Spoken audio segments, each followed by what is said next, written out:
Hello, hello, hello. Welcome to Third Grade Magic. Two guest stars on today, Miss McClelland and Jace Belaka. Today's story, it's an ancient word named Pinduli. Pinduli. The genre for Pinduli, ooh, we're gonna put you in the hot seat. What is the genre for Pinduli, mister? Fable. The genre is fable. Story about animals acting like people, and it's teaching us a moral or a lesson. So we're gonna begin with Pinduli by Janelle Cannon, by the creator of Stella Luna.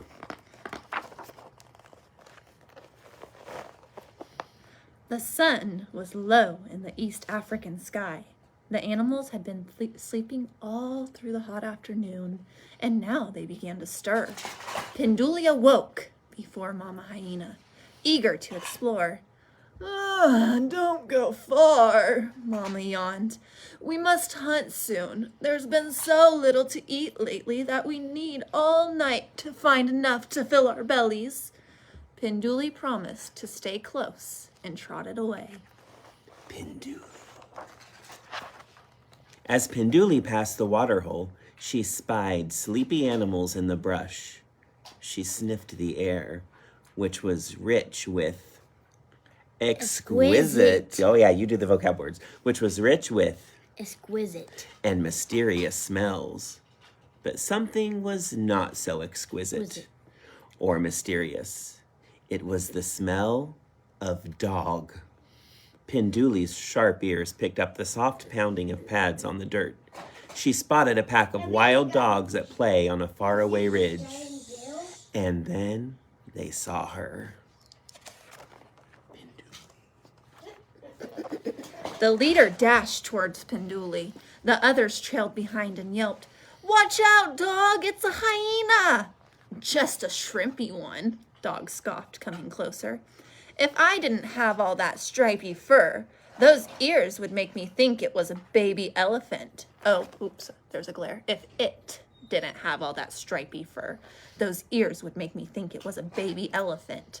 The pack erupted into wheezing laughter and galloped away, tongues lolling. Do this page, Jace. Pinduli had never given a thought to her ears. Were they really so big? She let them fall flat against her head. Plip, plop. I can hardly hear now. She let them fall flat against her head. Oh. You can say that again. I can hardly hear now, Pinduli thought, but she kept her ears down. A rumbling voice came from the scrub. Pinduli whirled around. A lion. The little hyena poofed her mane and suddenly looked twice her size. She was sure that she was mighty fierce, but Lion just calmly looked her up and down. Then he leaned his old, scarred face nearer and said, "That prickly fringe hardly becomes you, young lady." Pinduli's mane flopped as she hurried away. She had never given a thought to her coat. Was it really so straggly? Pinduli circled back to the water hole, waded into the pool, and let the water soak into her fur. She figured that when the water ran off, her coat would lie flat. No more prickly fringe. Zebra and two friends strolled over, their brown eyes glinting at the sight of the soggy little hyena. Pinduli didn't like their amused look. She tried to lower herself deeper into the water and disappear. But she was too late.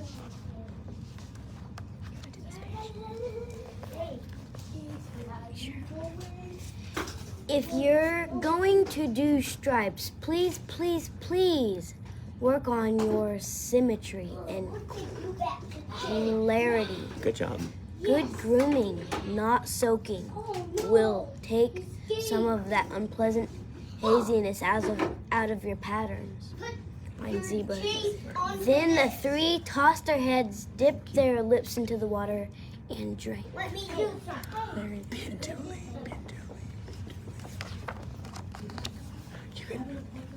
And our guest star, Jace, must be leaving now, but he did an amazing job. Thank you, Jace. Thank you for reading joining a us in couple the pages. studios of Third Grade Goodbye. Magic. Thank you. Sorry, just a minor intermission. Those folks at home. Oh, and here comes our last one's getting ready to leave too.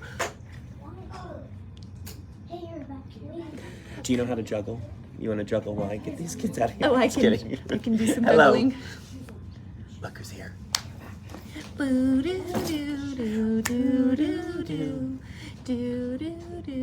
Don't forget your shoes. That's your called backpack. elevator music. I figured I'd just have a little bit of that going while we're waiting. What is elevator music? That was my Jeopardy question in the form of an answer. Pinduli splashed past the startled zebras and escaped to a quiet spot where her stripes really so disorderly. Didn't Mama Hyena always say she was the most beautiful hyena Bye, ever? boys. She rolled and rolled in the pale dust, which stuck to her wet fur. Soon, her soft stripes had completely vanished. Ooh. Now it's getting real interesting. Ears pinned, coat flattened and dusted to a pallid gray, Pinduli wanted nothing more than to get home, hoping no one would notice her. I'm really in trouble now, she worried. I've been gone a long time, and Mama gets awful cranky when she's hungry. As she headed back to the rocky den, she saw Lion, Zebra, and Dog, along with his rowdy pals. Hanging around the water hole, a few wildebeest were there too, for an evening drink. My, it's busy out here tonight, thought Pinduli, edging away from the others. No luck. The animals turned to see who was coming. Their jaws dropped. Their eyes bulged. Give me your best surprise look at home. Their jaws dropped. Their eyes bulged. Pinduli looked around wildly. What did they see? Huh. A ghost! Oh, I'm glad the kids left so I didn't scare them. The animals screamed. An evil spirit is upon us! They jumped and ran. Where? Where? Cried Pinduli as she raced behind them. Feet pounded and dust flew, and no one answered. A terrified crowd tore through the thorny brush, over craggy stone, and horrified found themselves at a dead end in the small canyon. They screeched to a halt, huddling closely as they turned to face their worst fear. For the parents at home, that's a hyena. Dog was the first to speak. Oh! Well, it says he howled this, so I was going to try to howl it, but I didn't think that was going to sound very good. Dog was the first to speak. Oh, great spirit, he howled. You've come for me. I know it, because I made fun of a young hyena's ears. All eyes were on Pinduli. Ah, so I'm the ghost, she thought. I'd better get in character before they recognize me. Go on, dog, said Pinduli. Oops, hang on. Go on, dog, said Pinduli in a slow, deep voice. The spirits want to know why you would commit such a hideous, awful, atrocious, vocab word, crime. Dog's voice quavered. I don't know. I guess I was still mad at Fennec Fox for calling me Butterfly Head. Lion joined in. Please spare us your wrath, vocab word. I too have spread discord by insulting a young hyena's mane, but Vulture called my own mane a mange. Pinduli nodded sagely. Would you nod again sagely for me? That looked good. Peace be with you. Zebra stomped her hoof. Owl told me that my stripes were Garrett. Oh. Try that again. Zebra stomped her hoof. Owl told me that my stripes were garish. A tear rolled down her long face. Everyone fell silent. Pinduli's mind whirled as she tried to think of what a ghostly spirit might say. Of course, spirits always give tasks and want offerings, she thought. Let's see. Okay, Mama will love this. In order to appease, vocab word, in order to appease bad spirits, you must find your tormentors and make peace, Pinduli called out with authority, and always leave a bit of every meal behind as an offering. If you do this, I shall never return. She turned and glided away on her tiptoes, trying not to smile. Thank you, called the creatures. We will do as you say. Once out of sight, Pinduli raced home. There you are, cried Mama Hyena as Pinduli galloped up to her. You look awful. Pinduli was so glad to be home again, it was worth getting in trouble. She didn't even mind the 5 baths it took to get the dirt out of her fur. In fact, it took all night to get Pinduli looking like a beautiful hyena again. I was worried sick. I went looking everywhere for you, said Mama Hyena as she helped smooth Pinduli's coat. Now that you're all straightened up, we've got to get out and find something to eat. It's already morning, and I'm sure you are as ravenous as I am. Vocab word. Pinduli's stomach growled.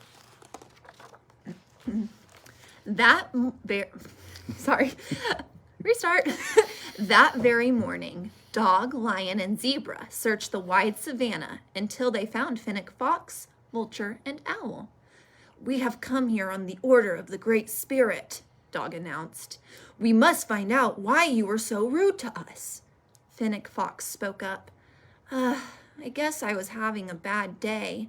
Serval Cat said I looked like a fuzzy bat without wings. He nodded to Dog. Your ears really aren't so bad. Vulture ducked his bald head. Marabou Stork called me Moonscape, so I got mad and made fun of Lion. Owl moaned. Adder said my feathery stripes look more like scribbles. Let's go find those 3 and get to the bottom of this, said Dog. Well, that was a really good voice, Miss McClellan. The oddball crowd went searching and found Serval, Marabou, and Adder. We've come here on the order of the Great Spirit, they declared. Uh-oh, I'm in trouble for laughing at Owl's stripes, hissed Adder. Miss Zebra, do you remember when I said your stripes were dull? Mumbled Zebra. Marabou stepped forward on his stilt-like legs. Lion told me that the glare of the sun on my head hurt his eyes. Sorry, grumbled the big bald cat. Then Dog blurted, Oh dear, Serval, please forgive me. Serval's amber eyes squinted at Dog. You mean for the time you said that the wind might pick me up by my giant ears and blow me away? He said. Yep, Dog yipped. Who am I to be talking about ears? He pranced about, flopping his big ears like the wings of a butterfly. Serval burst out laughing, and everyone, including Dog, joined in. From that day on, things began to change for Pinduli and her mother. Instead of spending hours hungrily scrounging for meager meals, they found delicious treats everywhere. Look again! Eggs, fish, fruit! It's a miracle! Explained Mama. As Pinduli tasted a sweet berry, she said, The Great Spirit must be smiling upon us. Mama Hyena looked at her grinning daughter. Wait a minute. Did you have something to do with this? Laughing and feasting, Pinduli told the whole story. You're not only the most beautiful hyena ever, said Mama. You're the smartest hyena ever. Pinduli. That smelled like a test question. Hang on. Yeah, Mama said that Pinduli was not only the most beautiful hyena ever, but also the smartest hyena ever. And that, boys and girls, is the story of Pinduli. Now I got to see the folks at home who are watching. Oh. Ooh. Mace, Skylar. Skylar. Hi from Skylar Simpson. Saw that one. Janae. Adeline. No, hello, Alan. Lawson. Hi, Lawson. Hello from Mace. Miss Sharp. She was our student teacher last year for those third graders that don't know her. Blossom Russo Hello, in the Blossom. hizzy. Samuel. Miss you too, Sam Sabarla. And that's basically the story of the day. Story of the week. Test on Friday. Know your vocab words. Know what they mean. Know your spelling words. Practice at home.